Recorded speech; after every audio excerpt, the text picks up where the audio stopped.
Bonjour à toutes et à tous et bienvenue dans un nouvel épisode des petites histoires de la Taverne de la Force. Cette semaine, nous allons nous poser la question de savoir si le pouvoir de guérison est un pouvoir du côté obscur. Mais comme toujours, après l'intro.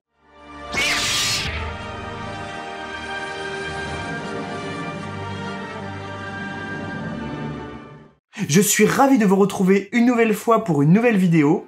Si c'est la première fois que vous arrivez sur cette chaîne, il s'agit d'une chaîne où nous parlons de Star Wars à travers de courtes vidéos. Donc si ce n'est pas encore fait, je vous invite à vous abonner. Et le plus beau cadeau que vous pourriez nous faire, ce serait que nous atteignions les 1000 abonnés pour cette fin d'année. Je vous remercie par avance. Alors, le pouvoir de guérison, ce fameux pouvoir qui est arrivé un petit peu par hasard dans l'univers de Star Wars à travers l'épisode 9.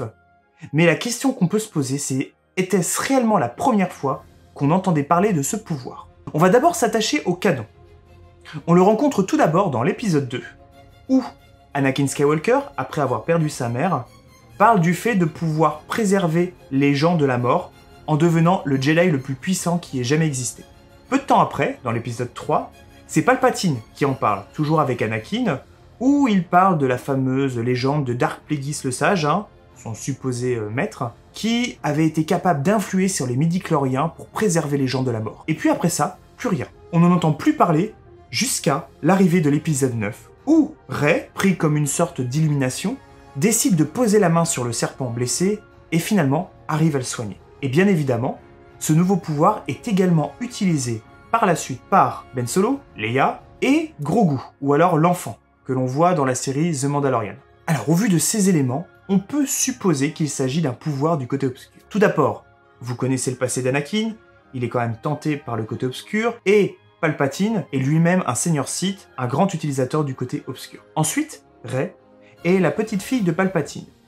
Et comme tout pouvoir qui se transmet de génération en génération, on gagne une sorte de package avec naturellement l'envoi des éclairs et, a priori, la guérison de force. Ensuite, Ben Solo. Pas besoin de vous expliquer qu'il a passé une grande partie de sa vie à utiliser le côté obscur. Ensuite, Grogu, où là c'est un petit peu plus intéressant. Grogu a été sondé par Ahsoka Tano. Elle a ressenti en lui le conflit, une grande souffrance à travers toutes les épreuves qu'il a dû passer depuis la purge Jedi. De plus, il a un attachement très fort au Mando, ce qui peut conduire potentiellement au côté obscur. Donc on peut supposer qu'il a utilisé le côté obscur pour lui permettre de soigner. La grande question reste concernant Leia, où bien entendu, on n'a pas de précision sur une utilisation antérieure du côté obscur, bien que on n'a pas la véritable confirmation qu'elle ait réellement terminé jusqu'au bout son entraînement de Jedi, même si c'est un petit peu soufflé dans l'épisode 9. Après, bien entendu, il ne s'agit que des suppositions basées sur des petites bribes d'histoire et de morceaux de films du canon. Pour pouvoir apporter une explication claire et illustrée, on ne peut pas se limiter au canon, donc on va s'attacher également à l'univers Legends. Dans l'Ancienne République et la Haute République, existaient des Jedi qui avaient une appétence particulière pour utiliser ce pouvoir que l'on appelait les guérisseurs Jedi. Ils employaient une technique leur demandant une grande connaissance, une parfaite maîtrise de la force et surtout un talent inné. Ils puisaient directement leur puissance de la force vivante, leur permettant d'influer sur le métabolisme, accélérant la cicatrisation des tissus, des os, des organes et même des neurones. Il était donc possible de cicatriser de façon très rapide des blessures très importantes. La guérison de force est à la base une technique qui permettait de se soigner soi-même. On rentrait dans une transe de guérison. Cette transe permettait d'arrêter quasiment totalement l'organisme, permettant justement de se consacrer uniquement à la régénération des cellules, accélérant ainsi leur développement. Sauf que certains Jedi de talent étaient capables de le faire sans rentrer dans cette transe. Et ces véritables experts étaient même en capacité de pouvoir utiliser ce pouvoir sur les autres avec les mêmes effets. Cela était notamment très apprécié par les soldats qui se battaient pour l'ordre Jedi. Alors attention, avec un tel pouvoir, on ne devenait pas Wolverine. Si on se faisait couper un membre ou arracher un organe, naturellement ça ne repoussait pas. Ainsi, même avec le meilleur guérisseur Jedi de toute la galaxie, Anakin n'aurait jamais pu récupérer ses membres coupés après la petite bataille sur Mustafar. Alors cette technique a quand même un gros inconvénient, c'est qu'elle épuise énormément la puissance du Jedi. Elle demandait une énergie tellement importante que le Jedi risquait de se mettre en danger s'il ne renonçait pas à sauver tout le monde. Alors on disait juste avant que ce pouvoir réclamait une grande puissance dans la force. Mais à ce moment-là, pourquoi on a attendu l'épisode 9 pour le voir apparaître ? Eh bien tout simplement parce qu'en plus de cette grande puissance, il fallait également un talent inné pour cette compétence. Je m'explique. Si on prend Anakin Skywalker ou Luke Skywalker, qui font partie des Jedi les plus puissants de leur génération, ils n'étaient pourtant que des piètres guérisseurs, arrivant très peu à utiliser correctement cette compétence. Il va donc falloir attendre Rey Palpatine, qui utilise correctement ce pouvoir, ou alors même, si on reste sur l'univers Legends, Kate Skywalker, le descendant de Luke.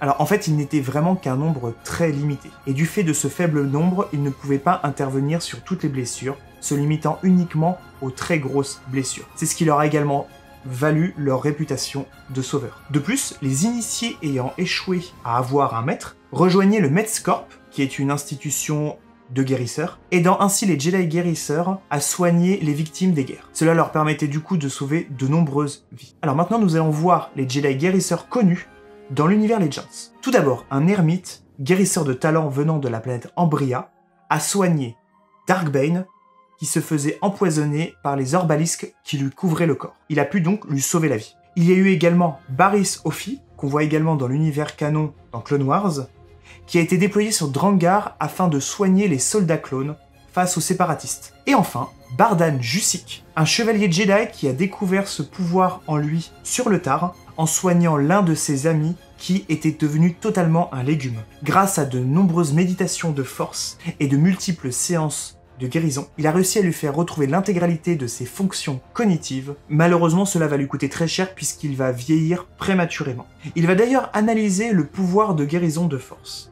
Il va indiquer que c'est un mélange de télékinésie, permettant de guider les cellules à travers leur régénération, et un boost de l'organisme permettant d'accélérer cette régénération. Alors on peut se poser la question, en prenant en compte l'univers Legends, est-ce que le pouvoir de guérison est finalement un pouvoir exclusivement du côté lumineux? Eh bien... non. Comme dit plus tôt, Dark Plagueis avait également cette capacité. En fait, il avait la possibilité d'influer directement sur les midi-chloriens pour permettre à une personne de guérir ou alors tout simplement de ressusciter. Dark Plagueis avait d'ailleurs réussi cette prouesse en ressuscitant un mort, événement qui, selon le Legends, est à l'origine de la création d'Anakin Skywalker par la Force. Donc là, nous sommes plus finalement sur un pouvoir de résurrection qu'un pouvoir de guérison à proprement parler. D'ailleurs, de nombreuses années plus tard, Kate Skywalker, qui, je le rappelle, est le descendant de Luke Skywalker, mais uniquement dans le Legends. Oui, parce que dans le canon, on peut pas dire que Luke ait été réellement productif.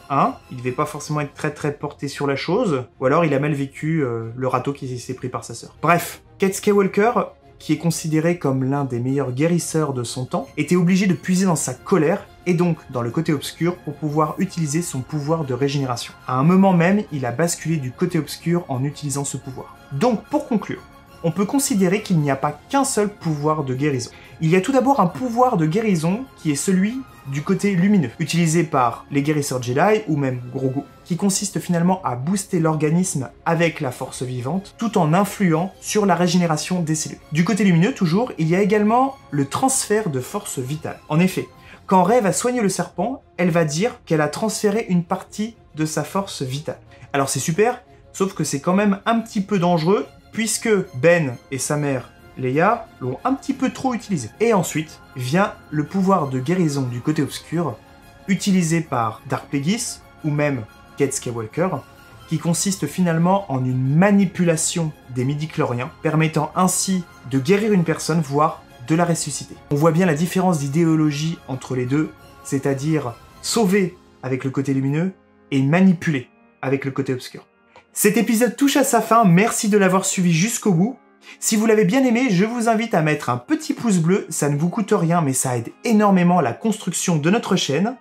Pendant les vacances, nous ne ferons pas de vidéos. Nous nous retrouvons donc au mois de janvier. En tout cas, d'ici là, je vous souhaite d'excellentes fêtes de fin d'année. En tout cas, comme toujours, gardez l'esprit ouvert. Allez, salut!